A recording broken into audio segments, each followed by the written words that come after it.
Well, hey guys, it's been a couple days, hasn't it? It's just been crazy with my wife and the hospital and the wreck and all of that stuff. Everything's just kind of come together. So, but I wanted to make sure that I did a video for you guys here for the next couple of days. Just keep praying for my wife. That's all I can ask. All right, guys. So this time it's bigger than life, and it is that copy of House of Mystery. It's the limited collector's edition, and it's a reprint from the 1970s. And I've got to say, DC, from the cover all the way through all the stories, DC had a hell of a grasp on these horror stories compared to Marvel's. It was almost like Marvel was trying to be funny more so than scary, and DC knew exactly what people wanted. They wanted something that was similar to the old EC comics that Joe Orlando remembered, and Gil Kane and Neal Adams, read as younger men or as boys. And you get 7 dastardly stories. You get a story about a Frenchman and some gargoyles. You get this little game here where you can drop. It says hold it up or put it down like that and drop a pencil on it, and it says hey, you can't lose. You're on page 13. And it says you'll lose your driver's license. You won't be invited to something. That trip will cost you. So it's not a world. It's not a wheel of fortune. It's a wheel of misfortune, if you will. And then next up, you get a story about the secret of the Egyptian cat. And so Kane finds this beautiful white cat with green eyes, and it turns out that it was an Egyptian woman. And she had originally been a woman. And a character, Mr. Knossos, came into the temple and fell in love with her. And he says, my soul is aflame with the sight of you, Isha. You must come away with me.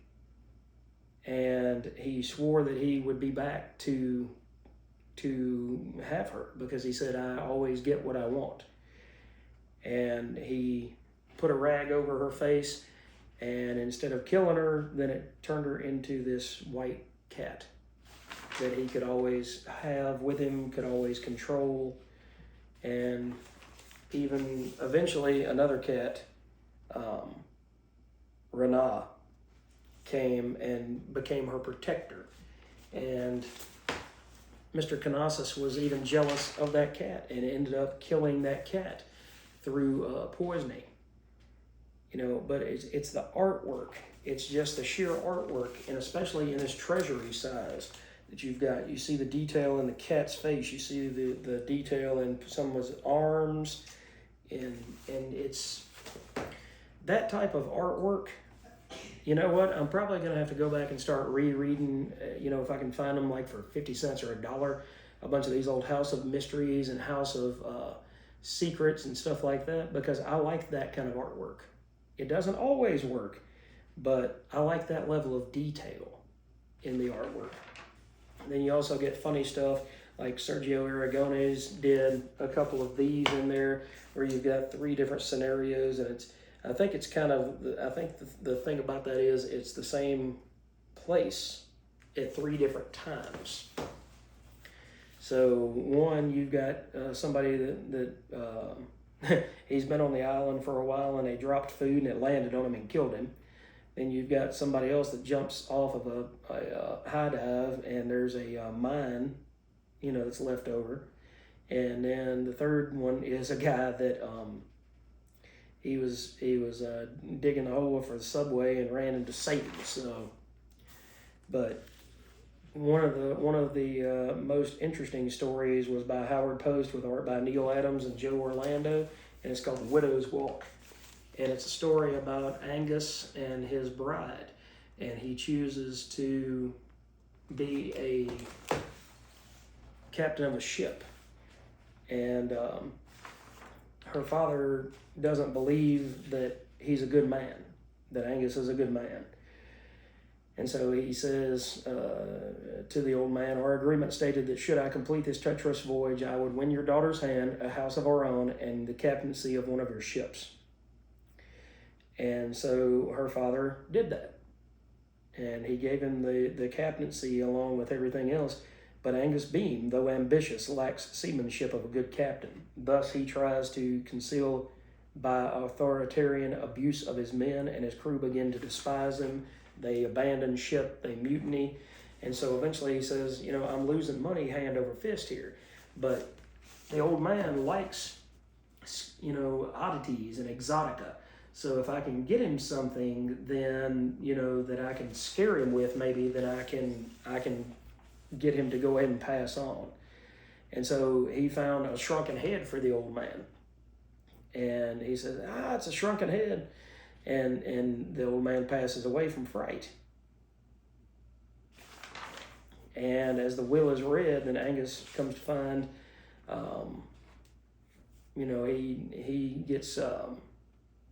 he gets to stay home with his wife, because the old man made it where he doesn't have to captain the ship anymore. He can stay at home with her and let someone else captain the ship, and he won't lose money, and he'll be at home.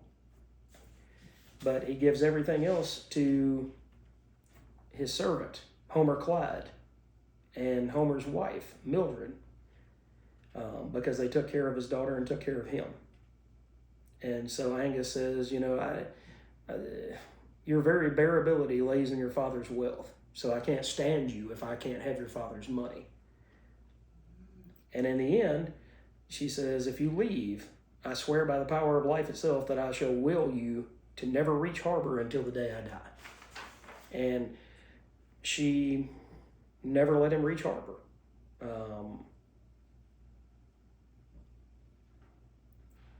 He's out in the middle of a terrible storm, and he says, bring her full about, head for home port.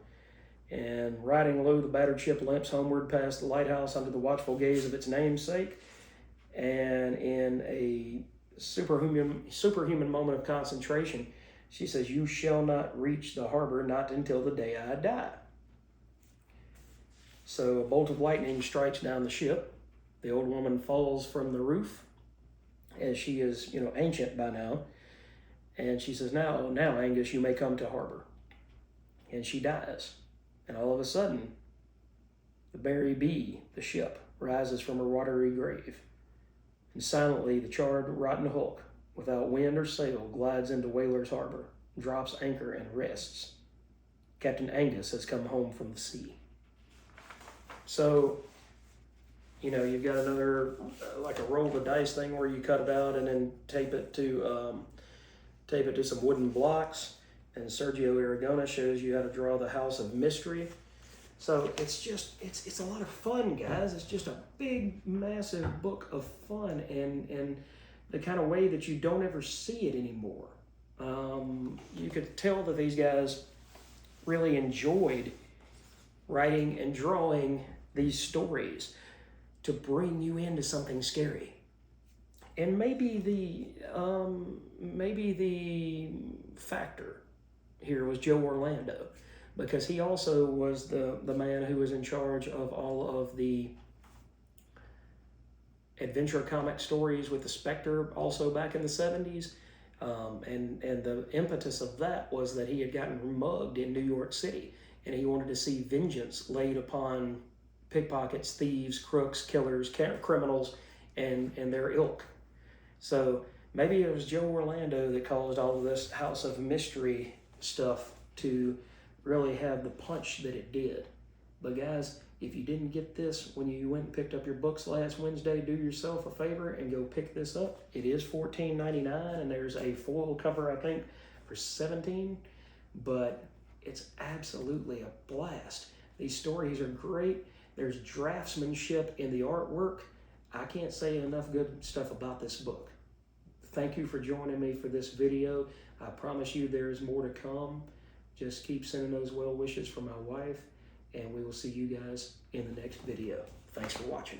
By the way, if you haven't liked and subscribed to the channel, please do that. And in the case that we drop some, I don't get to drop videos every day, then just go back and check out some of my old videos and see if there's anything in there that you really enjoy. I've talked about a little bit of everything. So if there's something that you'd like to see me talk about, drop it in the comments and I will take a look at those. And if I've got that book, or if I can get my hands on that book or that storyline, I'll definitely talk about it. Thanks, guys. Have a wonderful evening.